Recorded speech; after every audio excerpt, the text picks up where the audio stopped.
반갑습니다. 낚시기자 경력 20년 이상의 베테랑 바다낚시 전문기자들이 열정으로 만들고 있는 디낙TV입니다. 오늘의 주제는 감성돔 낚시를 할 때 피할 수 없는 난제인 밑걸림입니다. 밑걸림이 생기는 원인은 무엇이고 밑걸림 여부를 어떻게 알아내서 어떻게 대응하는 게 좋을지 한번 알아보겠습니다. 오늘 영상 끝까지 보시고 내용이 유익하셨다면 구독과 좋아요 눌러주시기를 미리 부탁드리겠습니다.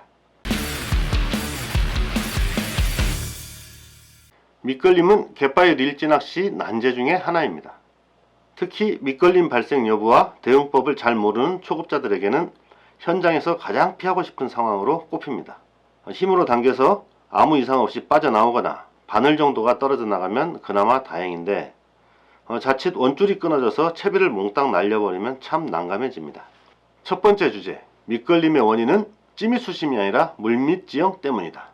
밑걸림은 바늘이나 수중찌가 바닥에 닿거나 걸리기 때문에 생깁니다. 초급자는 물론 경력이 제법 오래된 중급자도 상당수가 밑걸림의 원인을 잘못된 찌미수심, 즉 실제 수심보다 찌미수심을 깊게 조절했기 때문이라고 생각합니다. 100번 옳은 얘기 같지만 한 가지를 간과하고 있습니다. 바로 물밑 지형입니다. 물밑 지형이 밋밋하고 평탄하다면 찌미수심을 깊게 조절해도 밑걸림이 생기지 않을 것입니다.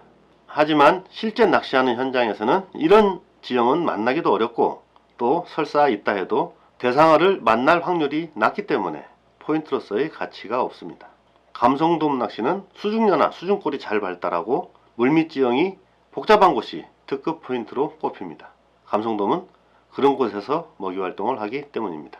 이처럼 물밑 지형이 복잡한 곳에서 감성돔을 노리고 낚시를 할 때는 고수들도 밑걸림을 피하기는 어렵습니다.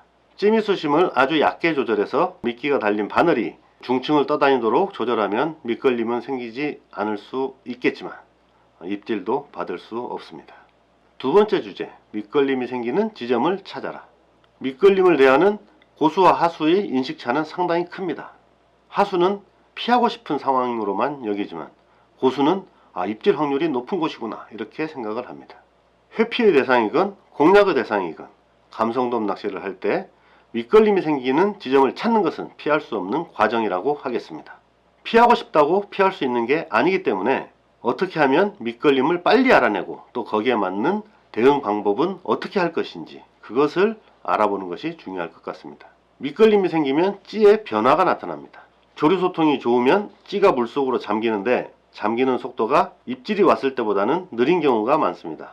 조류가 약하다면 찌가 더 이상 흘러가지 않고 제자리에서 멈칫멈칫거리는 현상이 나타납니다. 입문자들은 이런 움직임들을 입질로 착각해 헛챔질을 하기도 합니다. 또 바늘이 바닥에 걸린 게 아니라 수중찌나 수중봉돌이 바닥에 닿으면 찌톱이 수면에서 까불거리기도 합니다.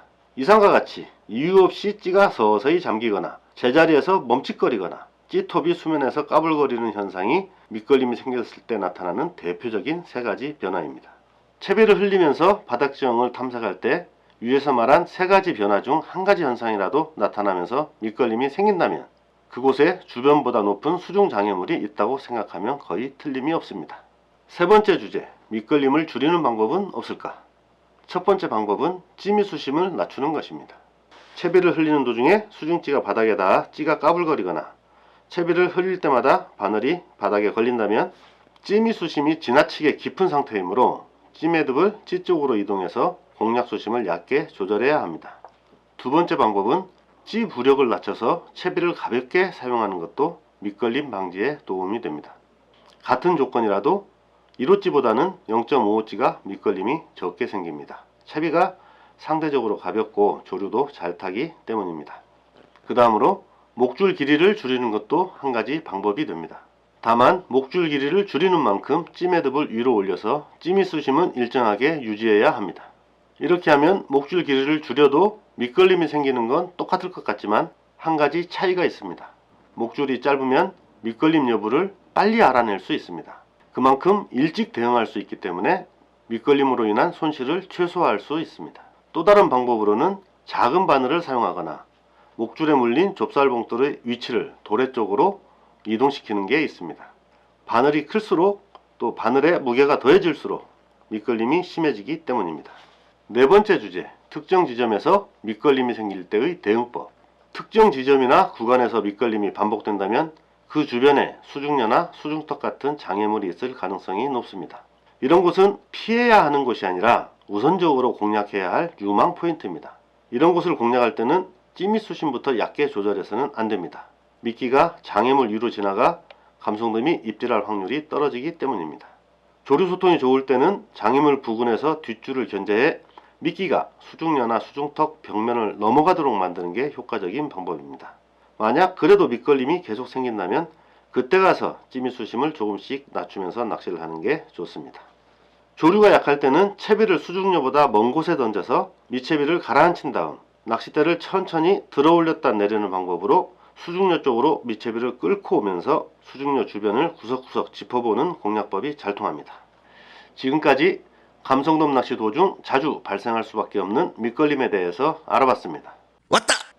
밑걸림의 원인은 무엇이고 밑걸림 여부를 어떻게 알아내서 어떻게 대응하는 게 좋은지 조금이나마 이해하는 계기가 되셨기를 바랍니다. 오늘 영상 내용이 유익하셨다면 구독과 좋아요 다시 한번 부탁드리겠습니다. 감사합니다.